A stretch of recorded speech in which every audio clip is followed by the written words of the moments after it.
Assalamualaikum warahmatullahi wabarakatuh, Bapak Guru hebat. Terima kasih atas waktu yang telah diberikan kepada saya untuk menyampaikan mengenai diseminasi budaya positif ya Bapak Ibu Guru. Nanti akan saya sampaikan ada 6 materi yang akan saya diskusikan bersama-sama dengan Bapak Ibu Guru. Untuk yang materi yang pertama, yaitu mari kita sebelum masuk ke materi yang pertama, saya ada pertanyaan pematik, yaitu yang pertama, apakah Anda setuju dengan pernyataan di bawah ini? Yang pertama yaitu hukuman dapat mendisiplinkan anak. Menurut Bapak Ibu, apakah hukuman itu dapat mendisiplinkan anak? Oke, ya berarti ada yang setuju, ada yang tidak ya. Kita ke pertanyaan pematik yang kedua, yaitu pemberian hukuman dengan hal positif seperti membaca atau membersihkan halaman sekolah dapat meningkatkan disiplin anak. Bapak Ibu, apakah hal tersebut dengan tetap hukuman tapi dengan memberikan hukuman yang positif? Menurut Bapak Ibu bagaimana? Apakah itu juga bisa meningkatkan disiplin anak? Baiklah, oke, untuk yang pertanyaan pematik yang ketiga, yaitu memberi penghargaan dapat meningkatkan motivasi belajar anak. Apakah Bapak Ibu setuju dengan kita memberikan penghargaan berarti dapat meningkatkan motivasi belajar anak? Ya, mari kita lihat ya apakah jawaban-jawaban dari Bapak Ibu itu sudah sesuai atau sudah benar menurut ini ya. Materi yang pertama yang akan saya sampaikan yaitu mengenai disiplin positif dan nilai-nilai kebajikan universal. Nah, sebelum materi lebih lanjut, silakan nanti Bapak Ibu praktekkan bersama-sama mengenai kegiatan kepala tangan ini ya. Saya bacakan dulu cara mainnya. Ada A dan B, nanti silakan Bapak Ibu nanti berpasangan, Anda dan teman Anda. Kemudian sobeklah secari kertas kecil, tuliskan benda atau sesuatu yang sangat berharga untuk Anda. Kemudian letakkan di salah satu tangan Anda dan genggam benda atau sesuatu tersebut dengan segala daya. Buatlah sebuah kepala. Kemudian untuk yang teman Anda yang jadi B, itu akan mencoba dengan sekuat tenaga dengan berbagai cara untuk meminta Anda memberikan benda tersebut. Nah, yang dilakukan teman Anda yang B itu bisa dengan membujuk, merayu, atau bagaimana caranya menyuap atau apa saja yang bisa Anda lakukan agar teman Anda yang si A nanti bisa membuka kepala tangannya. Ya, silakan Bapak Ibu bisa dipraktekkan bersama-sama ya.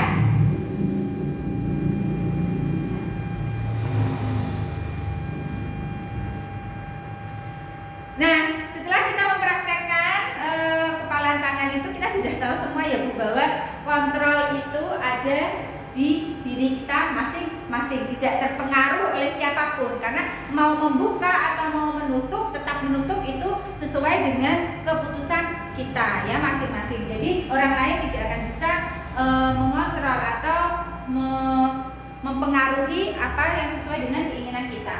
Nah, paradigma teori kontrol atau ilusi kontrol disampaikan di sini bahwa ilusi guru mengontrol murid. Yang kedua, ilusi bahwa kritik dan membuat orang merasa bersalah itu dapat menguatkan karakter. Yang ketiga, ilusi bahwa semua penguatan positif efektif dan bermanfaat.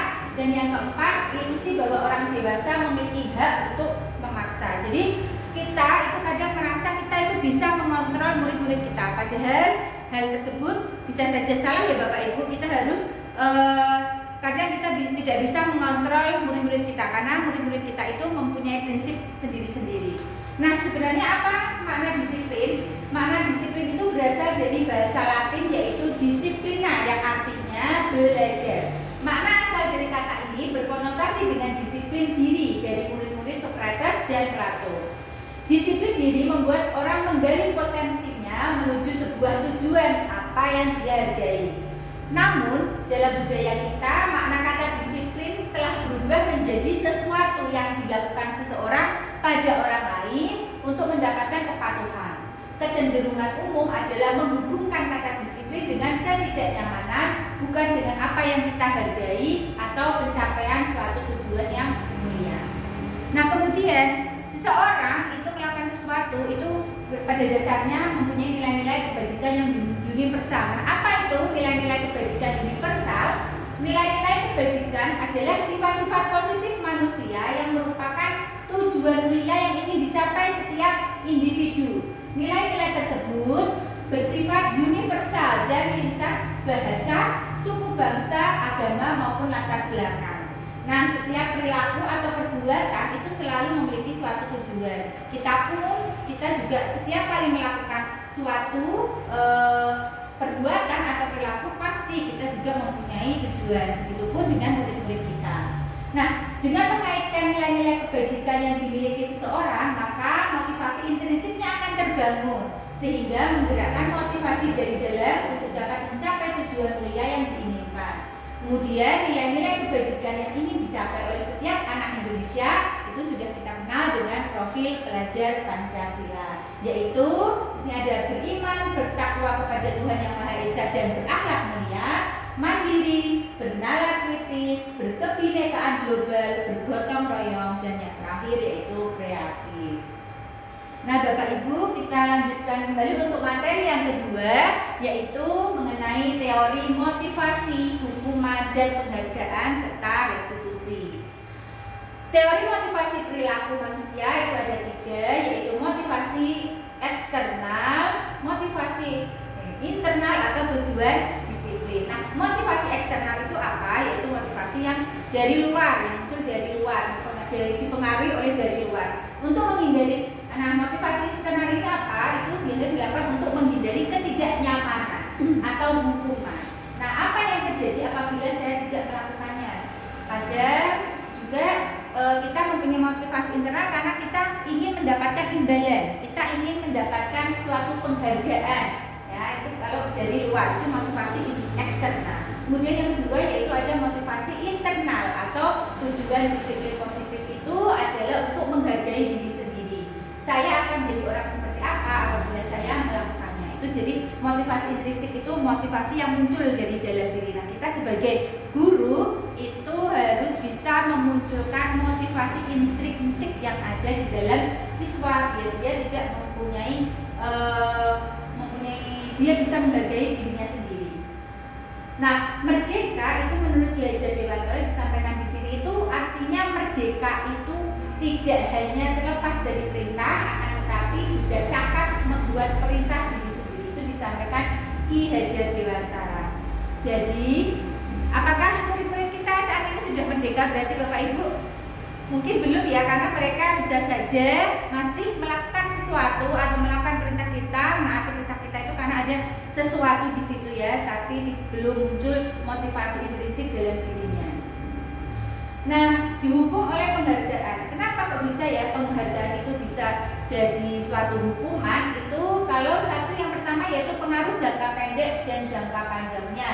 Penghargaan menghukum, penghargaan itu akan mengurangi ketepatan, penghargaan tidak efektif, penghargaan nantinya akan bisa merusak hubungan, dan penghargaan menurunkan kualitas, penghargaan mematikan kreativitas, dan penghargaan itu nantinya bisa mengurangi motivasi intrinsik. Ini ada saya sampaikan mengenai contoh pengakuan atau apresiasi tentang kebajikan di Bapak Ibu guru yang hebat. Yang pertama yaitu ketika kita melakukan penghargaan, memberikan penghargaan kepada murid-murid kita.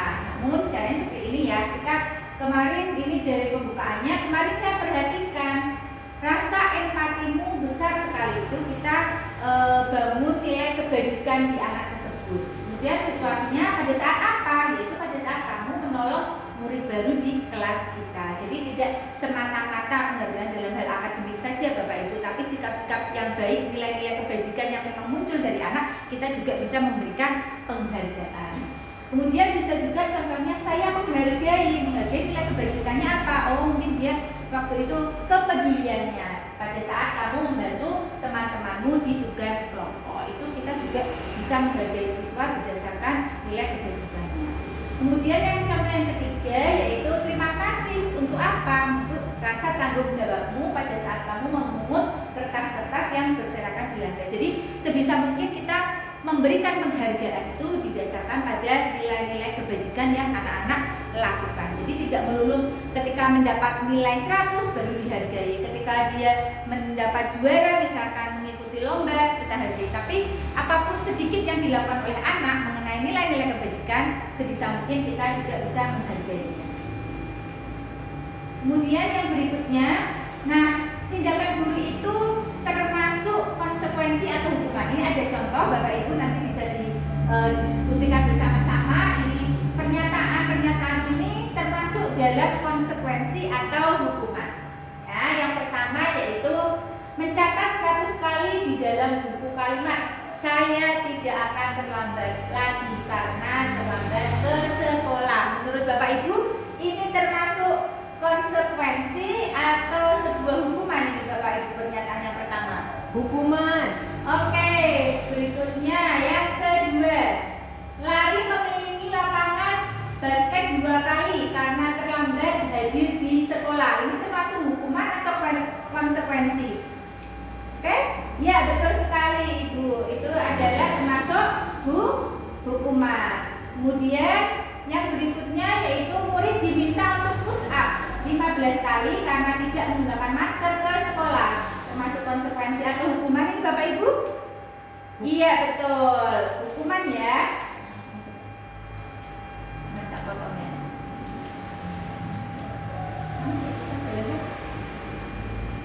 Nah, kemudian setelah tadi kita pernyataan-pernyataan itu, berarti Bapak Ibu sudah semakin jelas ya mengenai perbedaan mengenai hukuman dan konsekuensinya. Nah, di sini akan saya jabarkan kembali apa perbedaan dari hukuman dan konsekuensi. Untuk hukuman, biasanya hukuman itu adalah sesuatu yang menyakitkan harus terjadi. Yang kedua, biasanya hukuman itu akan membuat anak sakit, baik sakit fisiknya maupun sakit hatinya. Ini yang bahaya ya Bapak Ibu, kalau ketika anak sakit hatinya itu sembuhnya itu agak lama ini ya Bapak Ibu. Kemudian hukuman itu biasanya waktunya lama dan anak akan, kalau kita sering memberi hukuman kepada anak, anak akan merasa atau membenci kedisiplinan. Yang berikutnya yaitu paksaan. Ya, hukuman itu biasanya paksaan. Kemudian mendorong anak menyakiti diri sendiri, konsep dirinya nanti akan buruk. Kalau anak itu sering mendapat hukuman, maka mereka akan merasa selalu disalahkan, selalu salah, apa yang mereka lakukan akan salah. Nah, ini bisa membuat konsep diri anak itu akan malah menjadi semakin buruk. Kemudian berikutnya anak belajar untuk menyembunyikan kesalahan. Dan jika hukuman ini terus-menerus, maka dia akan merasa marah, merasa bersalah, dipermalukan, dan merasa tidak dihargai. Kemudian apa dengan perbedaannya dengan konsekuensi? Kalau sebuah konsekuensi itu sesuatu yang harus terjadi, kemudian membuat anak merasa tidak nyaman dalam jangka waktu yang pendek, anak menghargai disiplin, stimulus tanggapan, mendorong anak agar mudah menyesuaikan diri, konsep diri yang baik, anak belajar untuk mematuhi peraturan, kehilangan hak dibuat tidak nyaman, diasingkan hanya untuk sementara. Nah, materi berikutnya sebenarnya apa yang dimaksud dengan restitusi? Restitusi di sini adalah proses menciptakan kondisi bagi murid untuk memperbaiki kesalahan mereka sehingga mereka bisa kembali pada kelompok mereka dengan karakter yang lebih kuat. Restitusi juga merupakan proses kolaboratif yang mengajarkan murid untuk mencari solusi untuk masalah mereka dan membantu murid berpikir tentang orang seperti apa mereka ingin menjadi apa dan bagaimana mereka harus memperlakukan orang lain. Jadi sebisa mungkin Bapak Ibu, ketika anak mempunyai masalah, kita ajak berdiskusi, berdialog bersama dengan menggunakan apa yang namanya restitusi ini. Karena restitusi ini dilakukan agar mereka nantinya bisa mencari solusi atas masalah yang mereka hadapi. Kemudian ciri-ciri restitusi. Nah, restitusi ciri-cirinya yang pertama itu, restitusi itu tidak untuk menebus kesalahan, namun untuk belajar dari kesalahan, kemudian memperbaiki hubungan. Restitusi itu merupakan tawaran atau bukan paksaan. Restitusi menuntut untuk melihat ke dalam diri, restitusi mencari kebutuhan dasar dan yang mendasari tindakan. Restitusi diri adalah cara yang paling baik. Restitusi fokus pada karakter bukan tindakan. Restitusi fokus pada solusi dan restitusi mengembalikan murid yang berbuat salah pada kelompoknya. Nah, kita sudah sampai di materi yang ketiga Bapak Ibu, yaitu mengenai keyakinan kelas.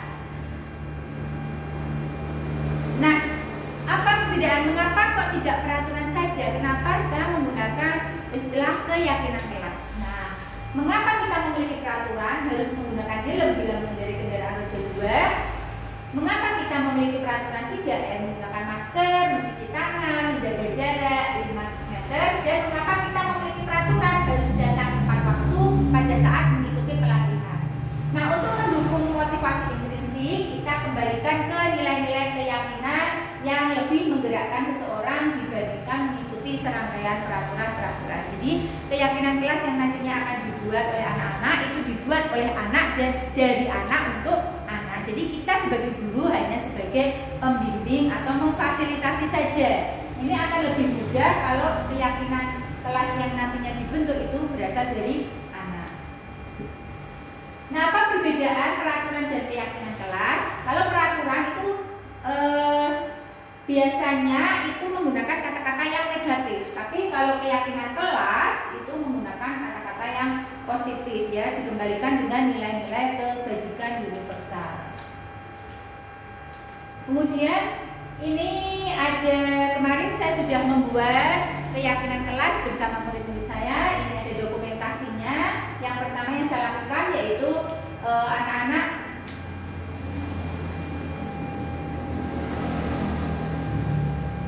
saya bagikan kertas post-it, kemudian anak-anak menceritakan bagaimana kelas impian yang mereka inginkan. Kemudian ditempel, kemudian saya bersama anak-anak akan mengelompokkan mana nilai-nilai kebajikan yang sudah sama dan membuat keyakinan kelas. Berikutnya ini saya akan tampilkan video keyakinan kelas yang sudah saya buat. Silakan bisa disimak Bapak Ibu. Ini setelah saya memberikan kertas post-it, kemudian anak-anak maju ke depan untuk menempelkan kertas post-it tadi di papan tulis.